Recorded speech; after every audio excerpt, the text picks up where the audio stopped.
महाराष्ट्र में भारी तबाही मचाने के बाद निसर्ग तूफान अब धीमा पड़ चुका है।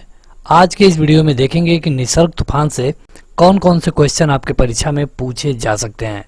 यहाँ पे आप मैप में देख सकते हैं कि ये जो मुंबई का इलाका है, यहाँ पर निसर्ग तूफान सबसे ज़्यादा भयानक है। बाद में मुंबई में टकराने के बाद तुरंत इसकी स्पीड कम हो गई, लेकिन फिर भी जो हवाएं चल रही थी वो लगभग 120 से 125 किलोमीटर पर आवर के हिसाब से चल रही थी। ये तूफान गुजरात की तरफ बढ़ रहा है, लेकिन वहाँ पे इसकी चाल काफ़ी कम हो चुकी है। चलिए देखते हैं परीक्षा के दृष्टिकोण से आपसे इसमें से क्या पूछा जा सकता है।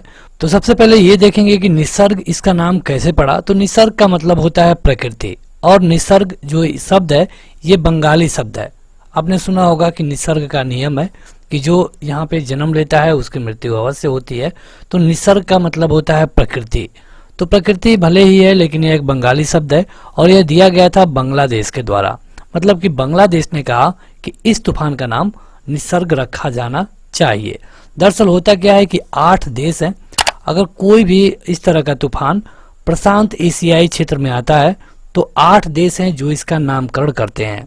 जैसे कि पहला है बांग्लादेश, दूसरा भारत, तीसरा मालदीव, चौथा म्यांमार, पांचवा ओमान, छठवां पाकिस्तान, सातवां श्रीलंका और 8वां थाईलैंड।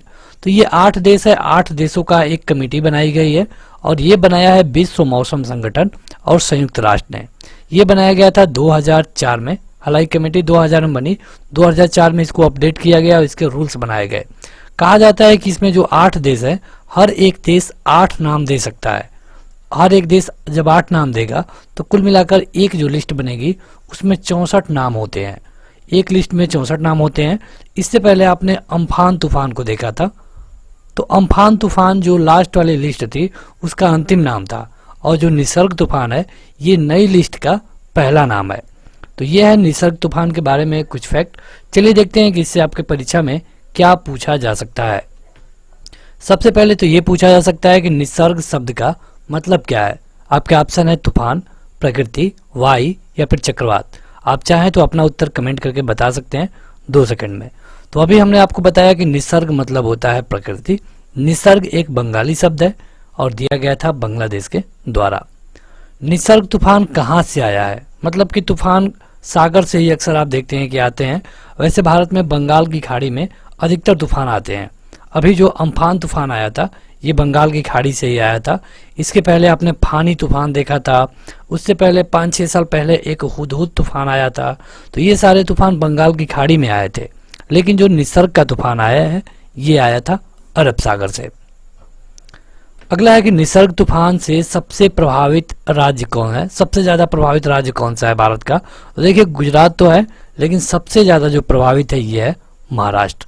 महाराष्ट्र जिसकी कैपिटल है मुंबई, और मुंबई को हम आर्थिक राजधानी भी बोलते हैं। अगला क्वेश्चन पूछा जा सकता है कि निसर्ग तूफान का नाम किसके द्वारा किया गया है।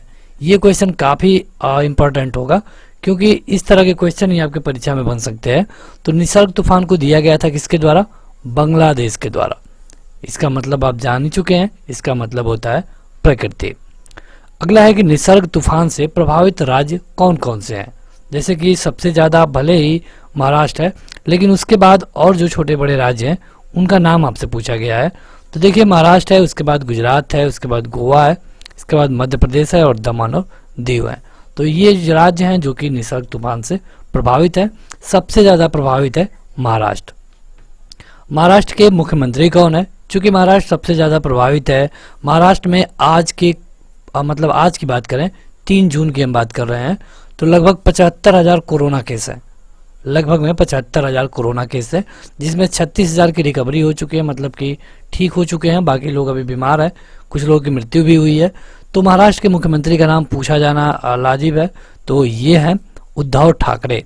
इनकी पार्टी कौन सी है बता सकते हैं? तो इनकी पार्टी है शिवसेना। क्या यहाँ पे शिवसेना रूल कर रही है? तो शिवसेना अकेले नहीं कर रही है।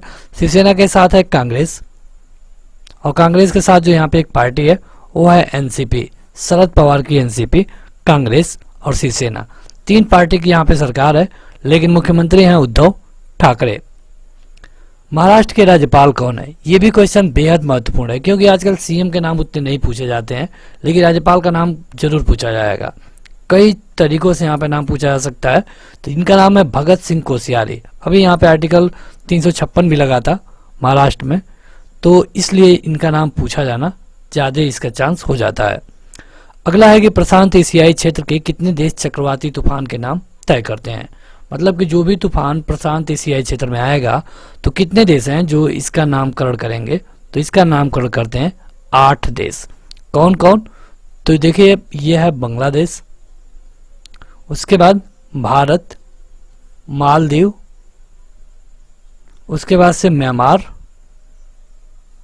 ओमान,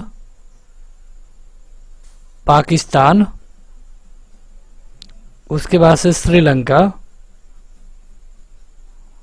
उसके बाद से थाईलैंड। तो इस तरह ये कुल मिला के 8 देश हैं। देखिए, आपसे ये भी पूछा जा सकता है कि इनमें से कौन देश है जो कि एशियाई प्रशांत क्षेत्र के लिए काम नहीं करता है। हमने आपको बताया कि जो नई लिस्ट बनी है उसमें बांग्लादेश इस नाम को सुझाया है। अब इसके बाद प्रशांत एशियाई क्षेत्र में कोई भी भूकंप आएगा या फिर तूफान आएगा तो उसका नामकरण देगा भारत। अगला है कि चक्रवाती तूफान क्यों आते हैं, जैसे कि यही तूफान क्यों आया था, ये भी क्वेश्चन आपसे पूछा जा सकता है। तो ये आया था कम वायु दाब के कारण। अगला है कि चक्रवाती तूफान के नाम रखने की प्रक्रिया कब से शुरू की गई। कब से शुरू की गई तो हमने आपको बताया था, ये शुरू की गई थी 2004 में। अगला है कि निसर्ग तूफान से महाराष्ट्र के कौन कौन से जिले सबसे ज्यादा प्रभावित हैं। तो देखिए, निसर्ग तूफान महाराष्ट्र के कुछ ही जिलों को प्रभावित कर पाया। हालांकि वीडियो रिकॉर्ड करते समय तक केवल 3 लोगों की मृत्यु हुई है। तो यहाँ पे जो सबसे ज्यादा प्रभावित जिले हैं यह है रायगढ़, धुलिया, ठाणे, पालघर, नंदुरबार और नासिक। तो 5-6 जिले हैं महाराष्ट्र के जो कि इससे ज़्यादा प्रभावित है। तो बस आज के इस वीडियो में इतना ही। इस वीडियो को लाइक करने के साथ अपने दोस्तों में ज़रूर शेयर करें। इसी तरह की स्टडी वाली वीडियो सबसे पहले देखने के लिए चैनल को ज़रूर सब्सक्राइब करें। Thank you.